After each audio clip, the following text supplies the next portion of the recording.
Bienvenidos a CPI en el escenario político nacional, una serie de entrevistas con candidatos a la presidencia para las próximas elecciones del 2022 y que aceptaron nuestra invitación para responder inquietudes sobre temas que conciernen a nuestros profesionales, así como un panel con representantes del gremio contable que analizarán estas propuestas. Presentamos hoy al candidato por el Partido Liberal Progresista, Eli Feinstein-Mills. Iniciamos.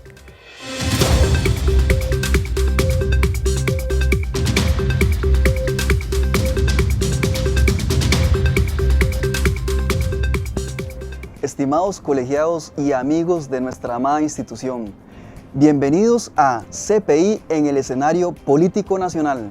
Y bueno, este es un programa que le estamos trayendo a ustedes para tener aquí a los candidatos a la presidencia de la República que muy amablemente han aceptado nuestra invitación.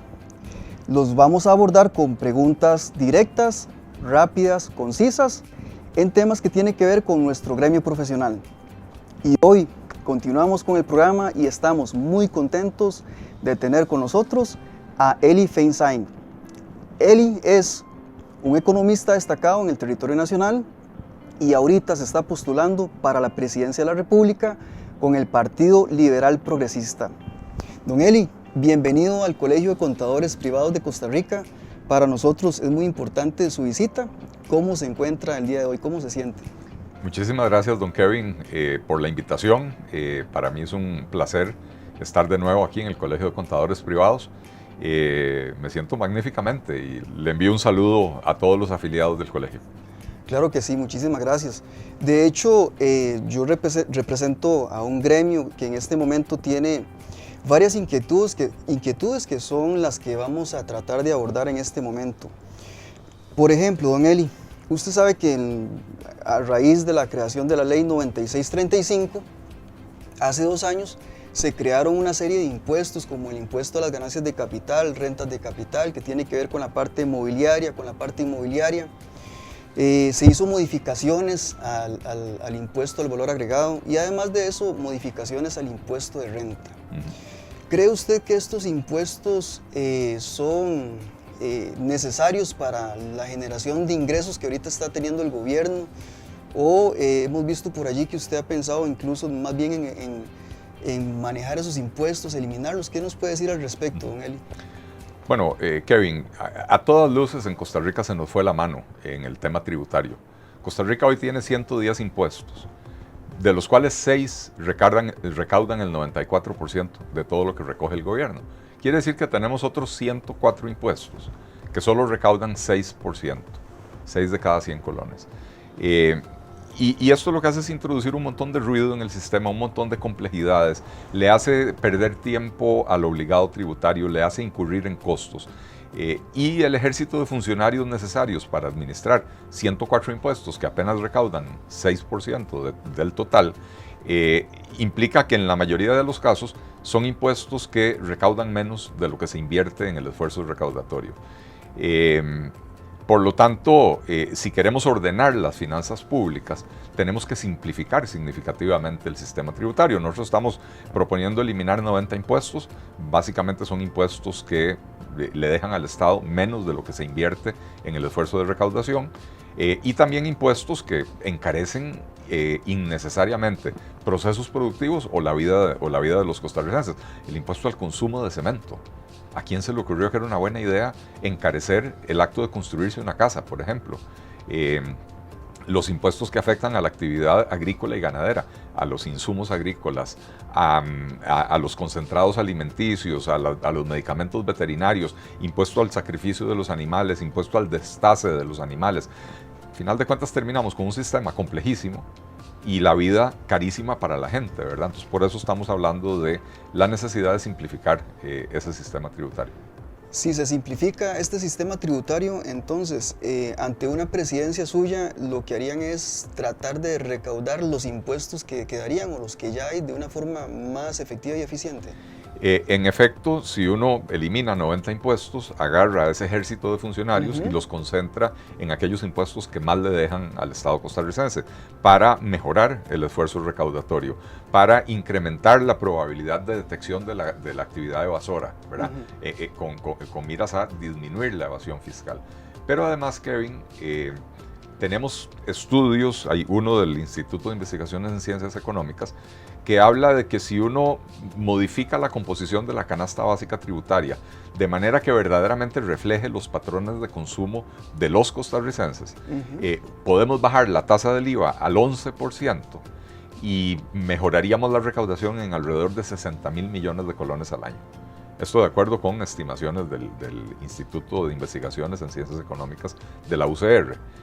Hay otro estudio publicado recientemente por un par de economistas, Mauricio Soto, que es un amigo mío, y Pierre Bachas, a quien no conozco, que analizaron el impuesto de renta de Costa Rica, publicaron el estudio en el American Economic Journal, que es una revista profesional de altísimo prestigio, donde ellos estiman que reduciendo la tasa del impuesto de la renta y eliminando exoneraciones que no tienen que ver directamente, ya sea con generación de empleo o con programas sociales, podemos aumentar la recaudación, Kevin, hasta en un 80%. El sistema tributario costarricense es tan exagerado y tan ridículo que podemos bajar las tasas de los impuestos, simplificarle la vida a la gente y aún así mejorar significativamente la recaudación. Don Eli, muy interesante eso que usted manifiesta, porque vieras que obviamente ya en el gremio, en la economía, los obligados tributarios, y todo el mundo sabe que los impuestos de los que estamos hablando, los que ya están, se volvieron muy técnicos y muy complejos. Se requiere de mucha capacidad para entenderlos. Nosotros, los contadores privados, somos los gestores operativos de los impuestos, don Eli, y podemos decirle que incluso llenar la declaración y la declaración en sí misma se ocupa de mucha pericia, mucha experiencia, son muy técnicos y muy complejos y no cualquiera lo puede llenar. Tributación mantiene la tesis de que cualquier persona puede llenar estos formularios, no necesariamente tiene que ser un contador. Cualquier persona que haya pasado por la universidad y haya estudiado contabilidad, ¿verdad? Porque de lo contrario, yo soy economista, exacto, y yo lo he intentado, digamos, mis declaraciones de IVA yo las lleno, ¿verdad? La de renta no puedo. Exacto, entonces, pero bueno, ellos mantienen la tesis de que no se preocupe, usted no ocupa un contador, cualquiera lo puede llenar, la declaración. Pero resulta que estamos viendo que este llenado por estas personas se están cometiendo muchos errores, incluso evasión, omisiones, datos inexactos, y además de eso, eso conlleva a que en el futuro Tributación va a tener que aumentar sus esfuerzos para revisar estos errores, mandarlos a llamar y todo eso. Entonces, la consulta, don Eli, sería, ¿cree usted que sería conveniente que, como en otros países, incluso muy cercanos a nuestro territorio, se practique el hecho de que sea un contador el que le dé un visto bueno, por decirlo así, porque eso ya es una parte legal y todo, pero que le dé un visto bueno a cada declaración de impuestos, por ejemplo, las más técnicas, para evitar todo este tipo de cosas? Yo más bien soy de la tesis de que, insisto, el sistema tributario hay que simplificarlo y al contribuyente hay que simplificarle la vida. ¿Qué le digo? Cuando usted ve un supermercado, las cajas están en la pura salida del supermercado. Correcto. ¿Por qué? Porque lo que están haciendo es facilitarle a usted que pague. Si usted pone las cajas en el segundo piso, para empezar, la gente se le va a ir por la puerta principal sin pagar, se le va a llevar cosas, ¿verdad? Usted está atentando contra usted mismo. Usted tiene que hacerle la vida sencilla a quien quiere pagar, porque en realidad a nadie le gusta pagar impuestos, ¿verdad? Entonces, por ejemplo, en un sistema como el de Estados Unidos, por obligación legal, el formulario trae siempre una leyenda que dice, en promedio, este formulario toma 45 minutos llenarlo. Usted necesita 3 horas de preparación para obtener toda la documentación necesaria para llenarlo. Y le da un instructivo en media página, ¿verdad? Con lo que usted necesita saber para poder llenarlo, ¿verdad? Por supuesto que las personas que tienen una vida financiera muy compleja siempre van a necesitar del contador. Pero una persona que tiene una única fuente de ingresos, por ejemplo, una persona que vive de un alquiler de un apartamento, o una persona que vive de su salario, una persona que es trabajador independiente y es su única fuente de ingresos, debería de poder llenar el formulario sin mayor ayuda, ¿verdad? Sin hacerlo incurrir en mayores costos. Y hacia eso, o a eso aspiramos en un gobierno del Partido Liberal Progresista con la simplificación tributaria. Sí, y bueno, hablando de estas personas, don Eli, que usted menciona, que son personas que tal vez tienen una situación financiera sencilla. Son la mayoría. Que bueno, son la mayoría. En estos momentos se está discutiendo un proyecto que tiene que ver con lo que es renta global dual, que es casualmente pues globalizar los impuestos que tiene que ver, pero en estos momentos lo están dejando para personas físicas. ¿Qué opina usted al respecto de ese proyecto, don Eli?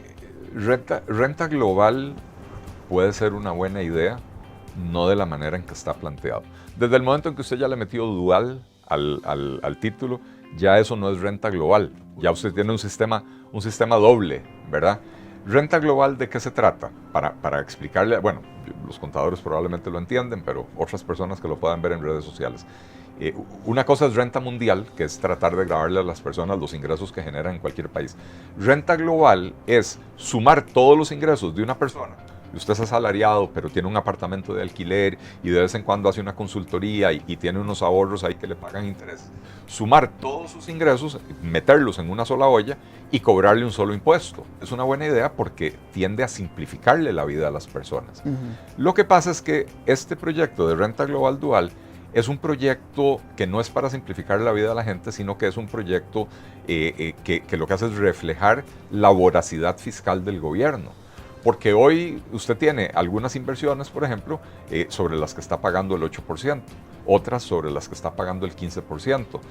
Usted tiene su salario, puede ser que usted esté exento del salario, pero donde usted le sume los otros ingresos, y entonces lo que pretende el gobierno es agarrar a la gente de relativamente bajos ingresos, subirle los ingresos haciéndole la suma de los demás, y de pronto usted va a empezar a pagar sobre todos sus ingresos el 10 o el 15%. Es decir, le van a pegar un batacazo impositivo injusto, ¿verdad? Así que realmente no es un buen proyecto. Muy bien. Don Eli, vieras que ante una presidencia suya, para mí como presidente del Colegio de Contadores Privados, es muy importante que usted se lleve una idea, y es la siguiente. Resulta que el contador privado en los últimos años y ahorita ha tenido toda una valorización en su perfil, en el cual se ha vuelto un profesional ideal, indispensable en los negocios. Correcto. Porque nosotros sabemos de impuestos, sabemos de economía, sabemos laboral, sabemos temas que tienen que ver con costos, precios de transferencia, sabemos un montón de cosas. Dicen por ahí que cuando llega un contador a una empresa, todo se ordena. Entonces, y ahora más, todavía requieren más que el contador siga incrementando su perfil. Y resulta que en el Ministerio de Hacienda hay 4 puestos políticos que ante una presidencia suya usted podría nombrar con el dedo a través del ministro que usted escoja, que son pues el director de aduanas, el director de Hacienda, el director de tributación y el de la policía fiscal. Pero me interesa el puesto de director de tributación. Ese puesto normalmente ha sido ocupado por abogados, pero lo que usted dijo, bueno, ellos no son los que hacen las leyes, pero todo está muy complejo, los formularios, todo está demasiado complejo. ¿Cree usted que sería bueno que ya empecemos a tratar de tener un profesional como nosotros en un puesto de estos? Es decir, usted se atrevería a hacer un cambio y tener un contador en un puesto de estos de director de tributación para que le ayude a mejorar todo eso, porque nosotros sabemos en cuáles gavetas están los impuestos. Abrimos una gaveta y sabemos en qué compartimento de esa gaveta se están haciendo evasiones, se están haciendo ocultamientos, omisiones, se saben todos los trucos que se está haciendo. Entonces, una persona de estas le va a agilizar a usted todo en esa parte de la dirección de tributación, le va a ayudar a ver una estructura y a simplificar las cosas. Entonces, en resumen, usted pondría a un contador en una posición de estas, don Eli? Bueno, en este momento no me puedo comprometer porque tampoco estoy en condiciones de hacer anuncios de gabinete. Estamos analizando los perfiles ideales para cada puesto y sí tengo que decirle, Kevin, la decisión tiene que ser del presidente y del ministro, dependiendo de las necesidades del momento. Una institución como la Caja, los médicos quisieran que el presidente ejecutivo siempre sea un médico. Y no necesariamente es así. En momentos de una crisis financiera, probablemente lo mejor que uno puede hacer es que el presidente ejecutivo sea un gerente de altos vuelos, ¿verdad? Que pueda entrar a resolver los problemas financieros de la Caja. Entonces, amarrarlo, digamos, que en una ley, que el presidente ejecutivo o que el director de tributación tiene que ser contador o el presidente ejecutivo de la Caja tiene que ser un médico administrador de la salud, es un error. Al gobierno hay que darle la libertad de definir en el momento en el que tiene que hacer el nombramiento cuál es el perfil que más le sirve. Ciertamente yo creo que el enfoque legalista de la tributación le está haciendo en este momento mucho daño al país y probablemente no es el mejor perfil para director de tributación en este momento, ¿verdad? Y perfectamente podría calzar ahí un contador. ¿Se lo lleva entonces por lo menos como una idea? Definitivamente que sí. Muchas gracias, don Eli. Don Eli, usted que es una persona pues, que tiene tanta experiencia, ¿qué le parece a usted que debería ser el papel del contador privado pues, en un futuro muy cercano? ¿Cómo nos ve usted a nosotros? ¿Nos incluiría pues, para participar con ustedes en algún tema que tenga que ver con todos los impuestos que usted piensa modificar? Para participar. Claro. En nuestra propuesta de simplificación tributaria, definitivamente es necesario el concurso de contadores que, como decías vos, los contadores entienden cómo manejan las empresas las cosas, cuáles son las reglas que les permiten evadir, eludir, cuáles son las reglas que hacen que más bien estén incentivados a cumplir. Y ese aporte, ese input es importantísimo, ¿verdad? También quiero decir, Kevin, que nosotros vemos una economía dinámica, pujante, donde los negocios crezcan desde el más pequeño hasta el más grande, donde cada vez sea más necesario el aporte de los contadores en los negocios, en las empresas, simple y sencillamente porque se crea una bonanza tal que dichosamente a las empresas digamos, les ingresa dinero y necesitan poner las cosas en orden, ¿verdad? De manera que lo que proponemos es una reactivación de la economía basada en tomar medidas que generen confianza en la economía y que eso genere oportunidades de empleo para todos. Y si tenemos esa economía pujante, tenemos esa bonanza económica, los contadores, y sobre todo los contadores privados, van a tener muchísimo trabajo ayudándole a estas empresas a mantener el orden. Sí, esa propuesta suena bastante atractiva e interesante. Don Eli, y ahora para ir finalizando y cambiando de tema, en Costa Rica existen 32 colegios profesionales y en el caso de nosotros, pues el colegio profesional ha ayudado pues, a mantener una calidad constante en los profesionales, a que los cobros tengan cierto estándar, a evitar lo que es el servicio, por ejemplo, que sea pirata o ilegal, porque muchas veces muchos profesionales dan un servicio que no es el que se requiere. Y pues los colegios han ayudado a lo que es mantener la unión, capacitación y una serie de cosas. En sus propuestas recientemente se ha visto que usted desea pues, hacer algo con los colegios profesionales. Queremos entender desde su punto de vista, ¿qué es lo que usted desea hacer con los colegios profesionales? Bueno, en realidad nosotros queremos que los agremiados decidan cómo organizar sus propios colegios profesionales. No es que el gobierno les diga lo que tienen que hacer. Lo que sí queremos es eliminar las barreras al ejercicio profesional. No entendiendo como que cualquier persona pueda ir a ofrecer servicios contables, sino entendiendo que la persona que tiene el título de contador de una universidad ya tiene la acreditación necesaria para poder ejercer esa profesión en el país. con la excepción de casos como las áreas de las ciencias de la salud, donde se pone en riesgo la vida humana, aquellos campos donde hay fe pública, donde el profesional tiene que emitir fe pública, o el caso de la construcción, donde también hay un riesgo, ¿verdad?, de un ejercicio que puede provocar daño hasta físico a las personas, ¿verdad? Creemos que la colegiación debe ser voluntaria, que los colegios, que esto va a obligar a los colegios a esforzarse por ofrecer un estándar de calidad, un sello de calidad, que haga que el usuario del servicio diga, sí, yo quiero un profesional colegiado, porque verdaderamente este colegio me garantiza mayor calidad. Y le doy un ejemplo de mi profesión. Yo soy economista. Las peores políticas económicas adoptadas en Costa Rica en los últimos 50 años fueron diseñadas por economistas colegiados. Las mejores políticas económicas adoptadas en los últimos 50 años también fueron diseñadas por economistas colegiados. Entonces, realmente no hay, que uno pueda decir, un verdadero sello de calidad. Incluso en casos como en el Colegio de Médicos, que creemos que sí, el Colegio de Médicos tiene que mantener la colegiación obligatoria, el Colegio de Médicos rara vez lo ve uno actuar en contra de profesionales que hacen un mal trabajo, profesionales que tienen malas prácticas o profesionales que, por ejemplo, abusan de sus pacientes. Pero sí están ahí de primeritos cuando el profesional cobra menos que la tarifa mínima. Yo conozco el caso de un pediatra que trabajó toda su vida en el hospital de niños, se pensionó, decidió abrir una clínica en los barrios del sur de San José para ayudarle a la gente. Entonces él decía, yo aquí recibo a la gente, el cobro es voluntario, el pago es voluntario. El que podía pagaba 5,000 pesos, el que podía pagaba 25,000.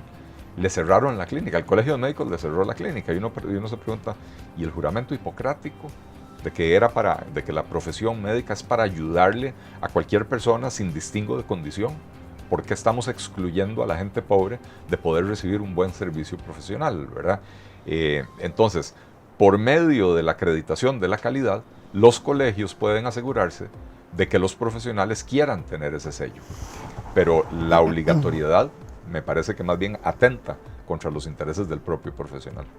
Sí, y en ese caso entonces, don Eli, ¿no sería tal vez conveniente, por ejemplo, si es un asunto que tiene que ver, porque ahí yo estuve leyendo que tiene que ver con lo que es el cobro, así el cobro al no estar normado por un colegio, el cobro sería normado por el mercado.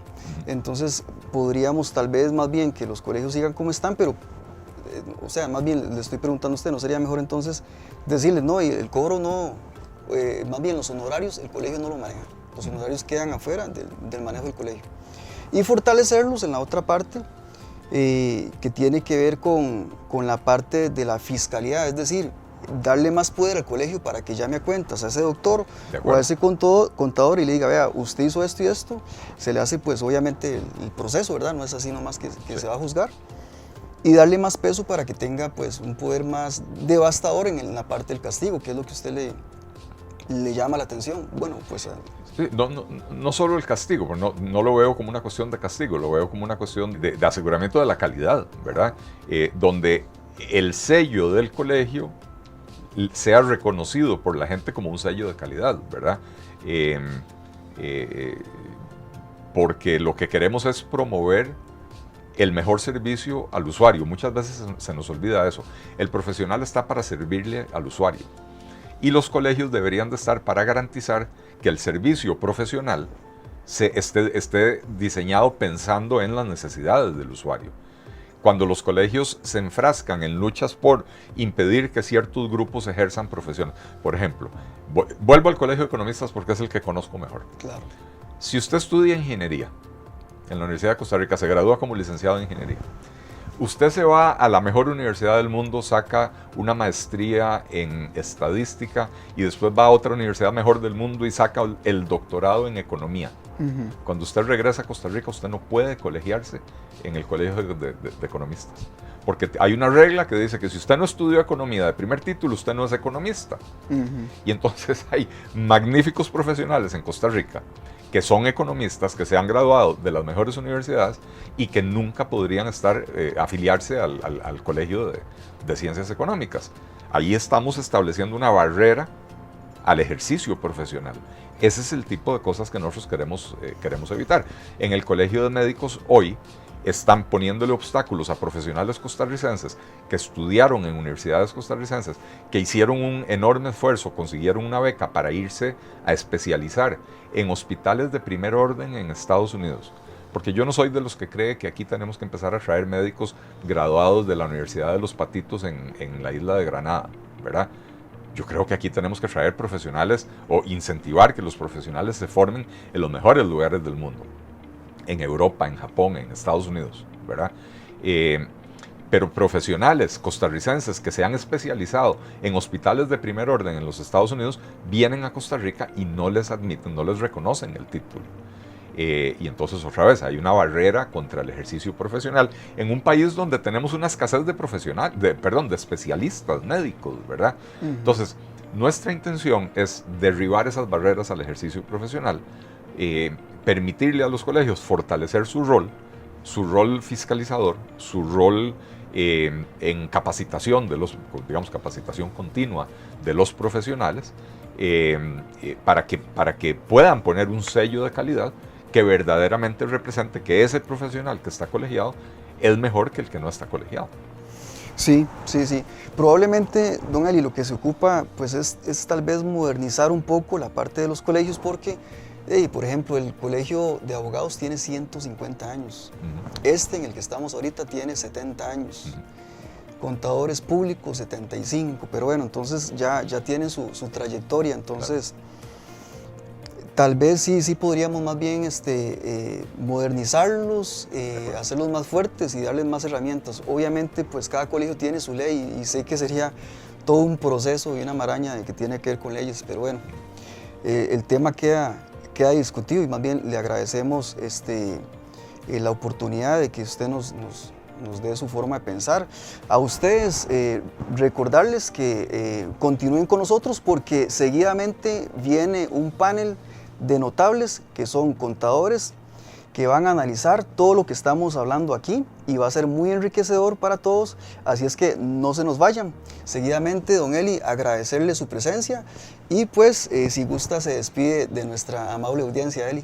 Muchísimas gracias, Kevin, por la invitación. Muchísimas gracias a toda la audiencia y a todos los miembros del Colegio de Contadores Privados de Costa Rica. Para mí es importantísimo estos espacios poder explicar un poquito más en detalle, más a fondo mis ideas, de manera que agradezco enormemente que me hayan brindado el espacio. Mis mejores deseos para todos. Muchísimas gracias, don Eli. Y bueno, nos despedimos, pero ustedes se quedan con nosotros porque continúa el análisis y esa parte va a estar muy buena y muy bonita.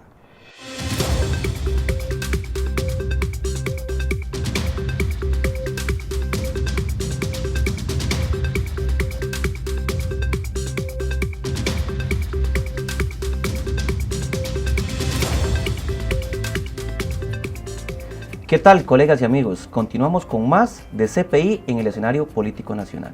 Hoy me acompañan 3 distinguidos colaboradores de nuestra institución, 3 contadores, una mesa de notables. Doña Dunia, bienvenida. Gracias por la invitación. Doña Silvia, bienvenida. Muchísimas gracias. Don Francisco Vares, bienvenido. Gracias por la invitación aquí en el colegio. Vamos a realizar el análisis de la entrevista que le realizó nuestro señor presidente Kevin Chavarría al candidato presidencial Eli Faisán Mintz. Vamos a realizarla en el mismo orden de las consultas que realizó nuestro presidente al candidato. La primera consulta iba en relación a que la ley 9635, que fue creada hace 3 años, implementa nuevos impuestos e implementa nuevas reglas de gasto. El candidato hace una serie de observaciones en relación a esto, entonces queremos debatir o analizar un poquito sus respuestas. Don Francisco, ¿qué considera usted con lo relacionado? Don Eli nos dice que hay 110 impuestos en el país y que solamente 6 son los que generan el 94% de los ingresos del presupuesto nacional. Totalmente de acuerdo con él en lo que está planteando. O sea, en este país hay más impuestos y sobre todo hay una cantidad y un ejército de gente, como él lo indica, que hace un ruido a la recaudación, que lo que hace es una recaudación ineficiente, que si se eliminan más de 90 impuestos y se dejan los más importantes, usted puede agarrar toda la gente que está administrando esos impuestos, pasarle a recaudar los más importantes, e indudablemente que eso va a tener un efecto en la recaudación, y él habla de un 80%, ¿verdad? Por supuesto que estoy de acuerdo en la eliminación de más impuestos, es hacer un aparato estatal mucho más eficiente para que de cierta forma se pueda eliminar todas esas disrupciones que hay en el proceso recaudatorio. Doña Dunia. Definitivo, ¿verdad? No es un tema de cantidad de impuestos y las experiencias a nivel internacional lo enseñan. O sea, el punto es cómo hago el sistema más accesible, cómo educo al contribuyente, cómo simplifico la tramitología para bajar el costo de administración de esos tributos y promover el cumplimiento tributario, que además requiere credibilidad de parte del Estado. Doña Silvia.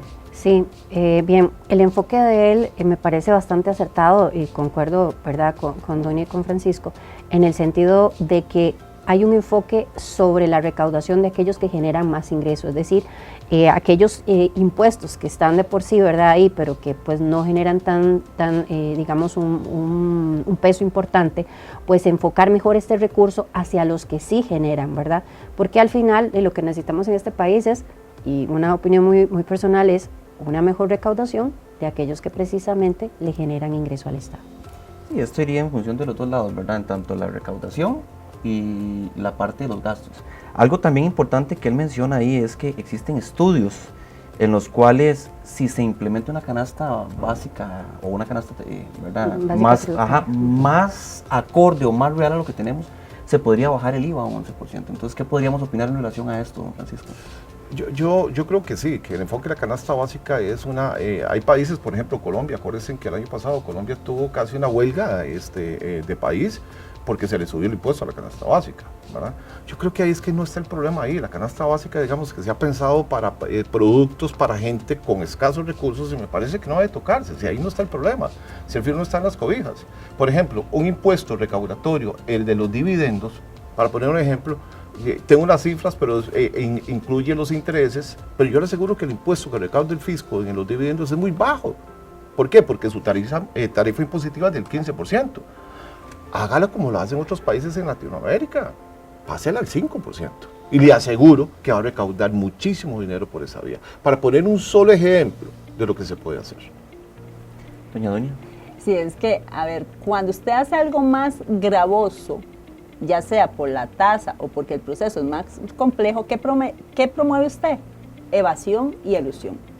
Eso es lo que usted promueve como recaudador. Entonces, si yo vuelvo al sistema más sencillo, le pongo menos carga tributaria a la producción, ¿qué voy a provocar?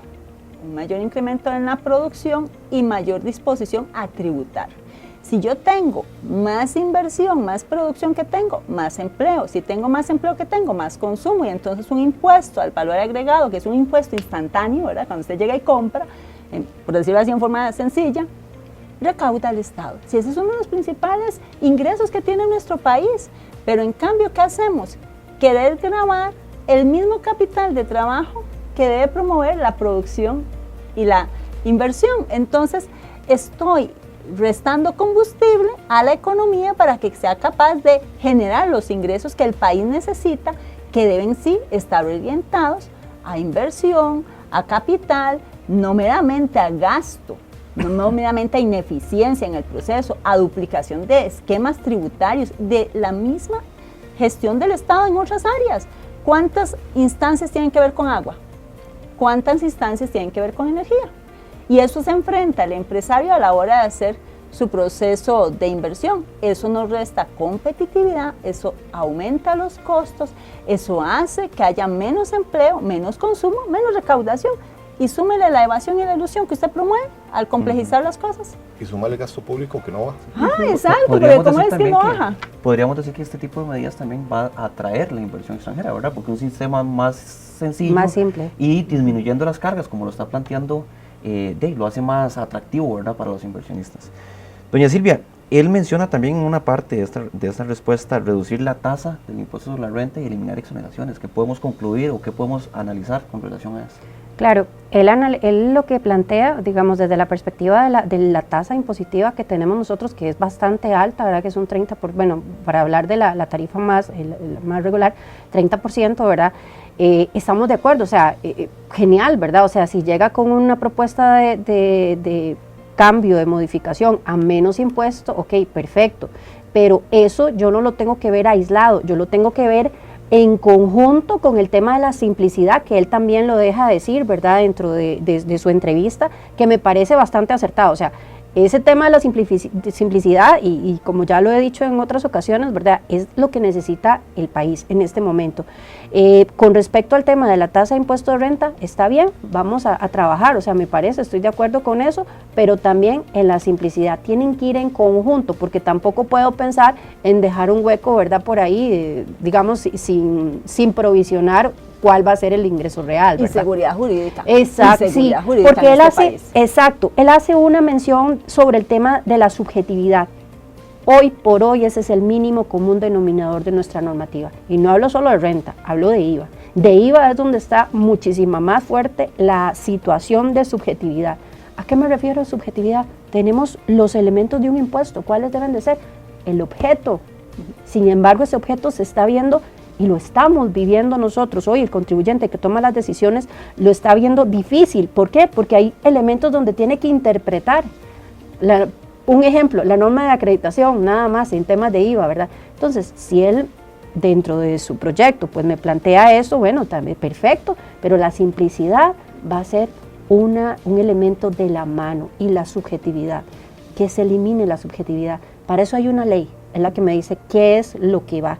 Un reglamento, cómo se hace. Eso debería ser. Y un reglamento que solo puede regular lo que la ley tiene. Exacto. Porque no es una herramienta porque vemos como a través de reglamentos, y reglamento al reglamento, porque ¿cuántos reglamentos tiene IVA? Y póngamele instructivos adicionales. Sí, es más, ¿cuántos esquemas tributarios hay en IVA? Hay 5 formas de tributar el IVA. Interesante aquí, porque también, aterrizando lo que decía él con el tema de las exoneraciones, ¿qué podríamos decir? ¿Cómo lo podrían interpretar los obligados tributarios? Me vas a reducir las exoneraciones. Entonces, ¿qué podría traer eso? Don Francisco. Bueno, yo creo que, y se ha hablado, Costa Rica tiene una gran cantidad de exoneraciones, ¿verdad? Y eso data casi desde la época de los 70, cuando se estableció el código, la ley de impuestos sobre la renta, que fue un modelo único que se adaptó para toda América Latina. Fue un modelo único que el Banco Mundial hizo para América Latina, y así se adaptó, y cada país le fue dando sus matices propios. Si hay muchas exoneraciones, si esas exoneraciones se controlan, indudablemente que va a tener un efecto en la economía, no sé cuál, porque hay que cobrar una política fiscal para ver cuál es el efecto en la economía, pero sí tiene que darlo y tiene que haberlo, pero hay que eliminarlo. O sea, esas deducciones que existen totalmente en la economía, esas distorsiones que están producto de las exoneraciones, hay que hacerlo. Y yo adiciono 2 puntos con lo que vos acabas de decir.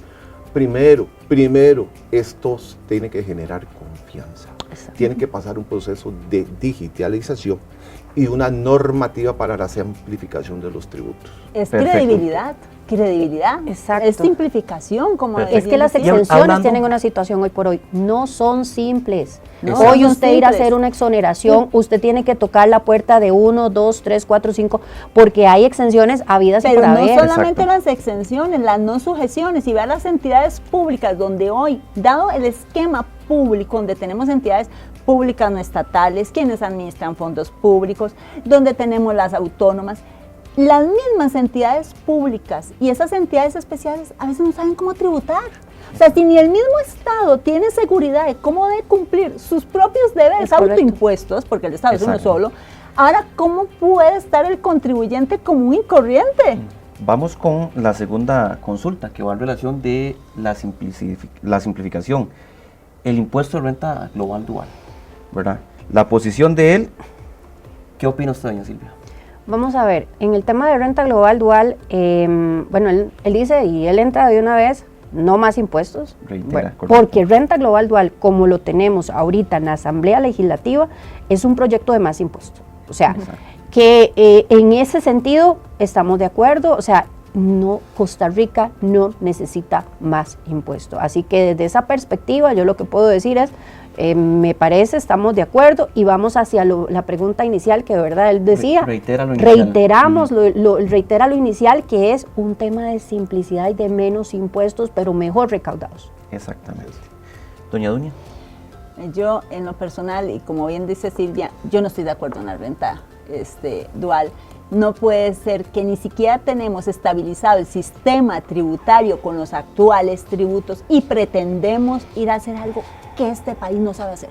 Con un esquema informático de administración de la información de parte de la administración tributaria que no está preparado para poder operar. Sí, que no está preparado y no vemos que en estos próximos 5 o 10 años vaya a mejorar, porque usted no cambia de hoy para mañana en el Estado costarricense un modelo de administración de la información. Y en el Ministerio de Hacienda se requiere, como parte de esa simplificación, simplificar su proceso de administración de la información. Si uno pregunta hoy y le aparece una cosa en la pantalla y mañana te dan otra, es más, vaya a plataforma y le dan una, y vaya a la página y le da otra. ¿Y qué hace el costarricense que está en Punta Arenas, en la frontera a veces, para poder saber cuál realmente es su cuenta tributaria, poderlo conciliar? Si Exacto. requiere estar yendo a la presencialidad, hacer una cita que le den el proceso, o el TRAVI, no importa, ¿cuánto dura en contestar? ¿Qué horario tiene el TRAVI? Sí, horario de ¿Qué oficina. tiempo de atención y del TRAVI? Cuando el Estado costarricense tenga niveles de servicio pactados con la ciudadanía, donde te dicen, hoy consulto, y deberían de responderte en la próxima media Servicio hora, al porque el cliente. sistema está aquí, Hablamos el de sistema debe eficiencia. estar aquí, pero con un sistema que no está aquí, un sistema donde son, ¿cuántos eran que habían dicho? 7, 8, 9 sistemas que tienen. 15, 15 creo que, 15 en Sí. total. ¿Cómo va a operar? ¿Cómo va a operar de manera eficiente? Es más, yo no culpo al funcionario que está ahí, porque el mismo funcionario que está ahí no tiene a veces acceso a toda la información. ¿Ah? Acordate que esa estructura Por nace eso. en el 93 cuando se implementó el PEMAT, Proyecto de Modernización de la Administración Tributaria. Y hablando de la cantidad de sistemas que tienen, ¿verdad? Porque hablamos de 15 y tras de eso no se hablan entre ellos, ¿verdad? Eso es muy solamente importante. no solamente tienen, acordate que tiene lenguajes de desarrollo Totalmente diferente. totalmente obsoletos. Sí. ¿Sí? ¿Y cómo vamos a poder tener un Estado eficiente? ¿Cómo vamos a pretender administrar un esquema dual? Que de por sí la ley tiene sus Que ya lo vuelve más detalles. complejo. ¿Verdad? Sí, vamos a ver qué hay aquí. Donde no tenemos ni seguridad jurídica con los actuales tributos, donde no tenemos la estructura para administrar la información. Seamos serios. O sea, yo no puedo pretender comprar un BM si no tengo capacidad para mantener y usar el BM. Yo no necesito un carro de carreras cuando lo que tengo es un camino de barro. O sea, cuando el Estado esté preparado y tenga la madurez y la seguridad jurídica y un equipo humano que ha sido debidamente capacitado para atender eso, que tiene los recursos para hacer eso, cuando la cultura tributaria del costarricense también se modifique porque crea en nuestro gobierno, hablemos. Pero si vamos sencillamente a aprobar una ley para que tributen más, señores, esa no es la idea de un esquema de renta dual, ese no es la idea, ese no es el Te objetivo. voy a Exacto. decir, en resumen, para mí, lo que él quiso decir en 2 palabras. O sea, es un impuesto más que muestra una voracidad del Estado. Exacto. Así de Así es. fácil. Así es, así Y es. que va a afectar al contribuyente. A unos y a otros no, ¿verdad? Pero probablemente tiene Pero una es que al afectación final todo al hay un, contribuyente. hay un encadenamiento, ¿verdad? Porque si Silvia tiene este mes plata para pagarle, comprar queque, comprar joyería, contratar una persona de apoyo, Silvia lo hace, pero si Silvia no tiene el dinero, Silvia no lo hace. Cada vez que nosotros restamos capacidad de inversión a los sujetos, a los actores, hay otro en el proceso que también se queda sin capacidad de compra, sin capacidad de inversión, porque todos estamos encadenados. Si la Estamos economía afectando a la funciona. economía, Así se es. está afectando Bien. con esto. Vamos a aterrizar el análisis de esta consulta porque él lo dijo muy claro y lo mencionó Silvia. O sea, puede ser un esquema interesante, ¿verdad? Lo que es renta global dual, perdón, global, pero no dual, porque Exacto. lo vuelve más complejo. Entonces al final él dice, eso sería un buen proyecto, lo apoyaríamos si fuera solo global, pero como está actualmente, no lo No. apoyamos, ¿verdad? Entonces lo aterrizamos de esa manera. Bien, la siguiente consulta que se le realizó fue en función de los sistemas, ¿verdad? Que ya lo comentamos, y la famosa declaración o las declaraciones que se vuelven más complejas. Él mismo lo dice, se necesita conocimiento para realizar esto. Entonces él plantea que hay personas que tal vez tienen una actividad sencilla y que a ellos hay que volverles más fácil. Volvemos a lo que es la simplificación tributaria. Correcto. Doña Silvia. En ese sentido, me gustaría decir que la simplicidad no nos va a ayudar solamente a que el contribuyente lo haga, también me va a ayudar a que desde la administración tributaria de verdad haga ese proceso de recaudación, que revise, que no tenga que aplicar conceptos o elementos subjetivos, como lo decía al inicio. O sea, si hacer más simple la fórmula en que usted tiene que declarar cómo autoliquida sus impuestos, no solo le ayuda al contribuyente, sino que le ayuda al auditor tributario también. Miren, y es que a mí me hace una gracia porque en el Código de Normas y en la reforma que a su vez se hace a la Ley de Comercio en la 9069, si no me falla la memoria, dice, la contabilidad debe ser fácil, clara y precisa. Para que mi contabilidad sea fácil, clara y precisa, yo necesito un esquema tributario fácil, claro y preciso. Este país necesita un sistema tributario fácil, claro y preciso, donde de manera concreta yo sepa qué está grabado y qué no está grabado, casi que con una lista taxativa, o mejor dicho, que está tan corta la lista de exenciones o de excepciones que pueda fácilmente aplicarlo. En la entrevista él dijo que él preparaba, si la memoria no me falla, su propia declaración de IVA. De IVA, pero de renta no de podía. De renta no. Pero vean qué interesante.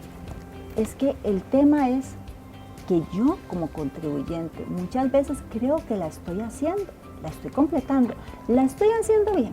Ese es el punto. La estoy haciendo bien, ¿verdad? Y lo estoy haciendo correctamente. Y puede que para una persona que todo lo vende al 13, que todo lo compra al 13, sea muy sencillo. Pero lo asenté en los registros contables, porque en buena teoría, la declaración se basa en la contabilidad. Así es. Para que yo haya declarado el IVA, yo tengo que haber hecho la contabilidad al mes. Mis registros auxiliares tienen que ser Sí. suficientes. Y ahora que estamos con la tecnología, ¿verdad? Que tenemos todos esos registros que ya ellos tienen y nos hacen a nosotros decir, confírmeme lo que tenemos, ¿verdad? Entonces ahí es donde a la hora de llenar la declaración, si yo lo pongo en un lugar donde no es, no empieza a empatar y empiezan a salir las alertas. Entonces va a llegar la administración y va a decir, revisemos qué es lo que usted hizo. Y ahí es donde llega la importancia de la contabilidad. Pero hay un elemento más ahí con eso que acabas de decir, Dunia, más que hacerlo más simple. Nuestro sistema impositivo, ya lo dije, data de los años 70, como un modelo único que se hizo para América Latina. Entonces, no considera nuestra ley de impuestos sobre la renta, no considera ahorita las nuevas tecnologías, las plataformas digitales, todo lo que es el sistema de ventas online, offline, o sea, no lo considera. Entonces, más que hacer un sistema simple, que per se debe hacerse, hay que hacer un nuevo modelo.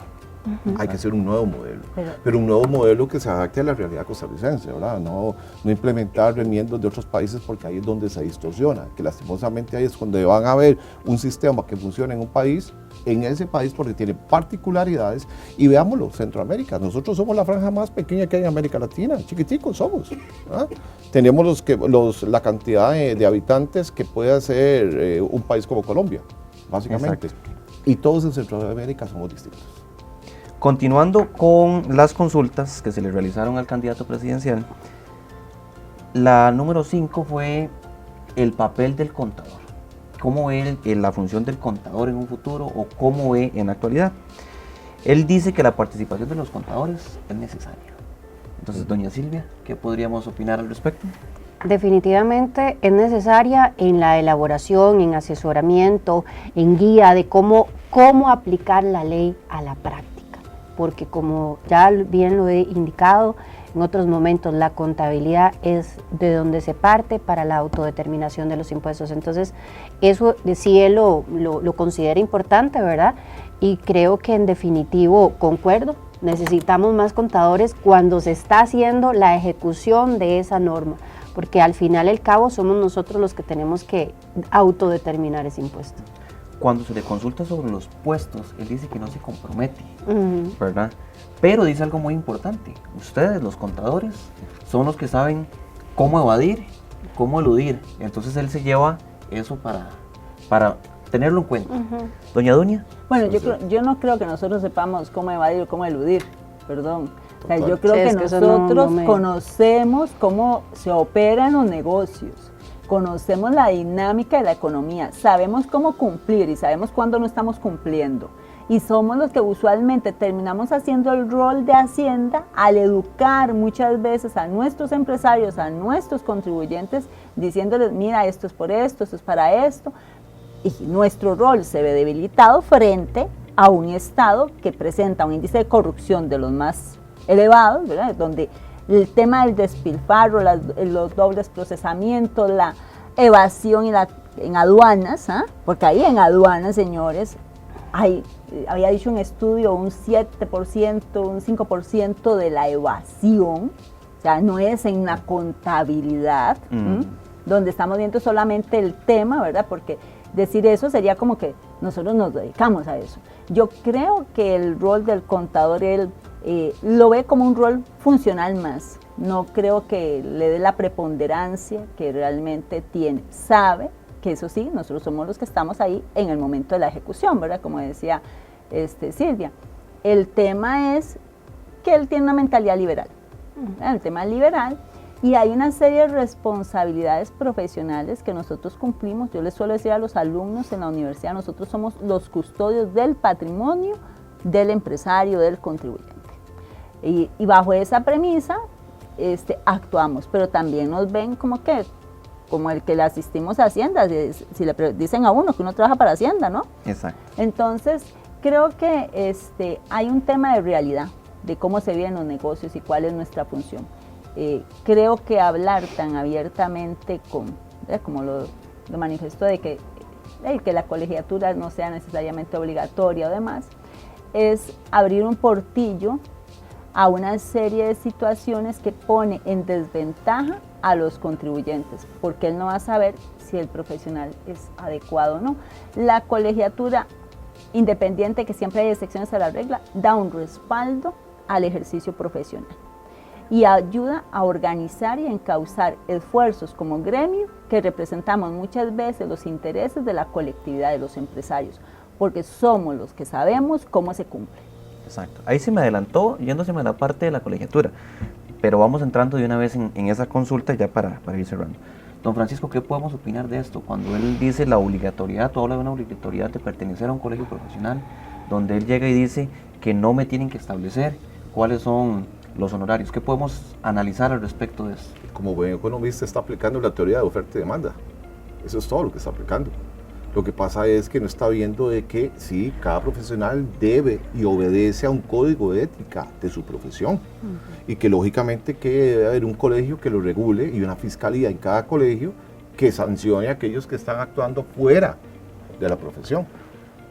Entonces yo ahí sí no comparto, o sea, con él lo que está planteando, porque para mí es una simple teoría económica lo que él está planteando. Los honorarios se van a oferta y demanda. Eso es todo lo que eso genera podemos decirle, le genera al contribuyente que quede indefenso. Exacto. Porque en un tema donde hablamos de flujo, que tenemos muchos impuestos o mucha carga impositiva ahorita, yo voy a buscar lo que me cueste menos. Y eso no necesariamente va a implicar que sea una calidad del servicio. Por eso, entonces hacemos informal, ya de por sí tenemos una norma bastante compleja. Y el simple hecho, no, yo le lleno el formulario, 5,000 colones, no se preocupe, o sea, vamos a la informalidad también. Entonces, esa parte, digamos, yo por lo menos no comparto el tema de no la necesidad de un profesional colegiado. Para mí eso es muy importante, como bien lo dice Francisco, es un tema de ética y así el colegio se asegura de que sus agremiados lo cumplan y también lo que es la parte de ética y la calidad. Eso es importante, ¿verdad? Podríamos decir que se contradice al dejarlo abierto a este tipo de oferta y demanda en relación a con que el contador es necesario, porque si nos vamos a oferta y demanda a la situación actual, pues cada vez se van a ir bajando más los precios con tal de yo generar un ingreso. Entonces, podríamos decir que se contradice, doña Dueña. A ver, yo creo que sencillamente hay una respuesta políticamente correcta, ¿verdad? Hay una circunstancia, yo entiendo, obviamente está haciendo una entrevista en el Colegio de Contadores Privados. Él es, como bien dice Francisco, una persona que aboga por la liberalidad. Yo creo en la oferta y demanda cuando los actores está garantizado a ese mercado que son idóneos, y el colegio debe garantizar que el colegiado no solamente ha cumplido una serie de requisitos formales, sino que tiene la capacidad técnica y moral y conoce el marco ético en el cual debe ejercer, y debe el colegio fiscalizar. Entonces el problema no se vuelve la oferta y la demanda, el problema somos que todos los actores de ese mercado hagamos el rol que tenemos que hacer, y el colegio como tal es un actor necesario. Sí, igual existe la oferta y demanda. Ya ¿Por qué? existe, eso lo Porque existe, tenemos ya el una mercado tarifa base, existe. Eso es. pero de ahí para arriba podemos Y ya el mercado poner existe. lo que consideremos que Exacto. vale nuestro trabajo. Eso que acaba de Pero decir, ese límite que ponemos ahí es necesario para garantizar la calidad de un servicio. sí. Yo le iba a decir a Dunia precisamente eso. O sea, es que ya la oferta y demanda existe. Por eso O sea, partiendo de una tarifa básica y Exacto. mínima, ¿verdad? Ya la oferta y demanda. ¿Y cuál es la diferencia entre los honorarios que se dan ahí en el actuar profesional? Profesionalismo, la ética, la transparencia, La la calidad. capacidad, la calidad del profesional. que ese como es el tal. rol del colegio, velar, porque ese Exacto, actor que exacto. interviene en el mercado, ¿verdad? Donde se encuentra la oferta y la demanda, ese actor, en este caso el colegiado, Exacto. cumpla. Y en la medida en que el colegio ejerce su rol, pues entonces no hay problema con que nos encontremos en la oferta y la demanda, ¿verdad?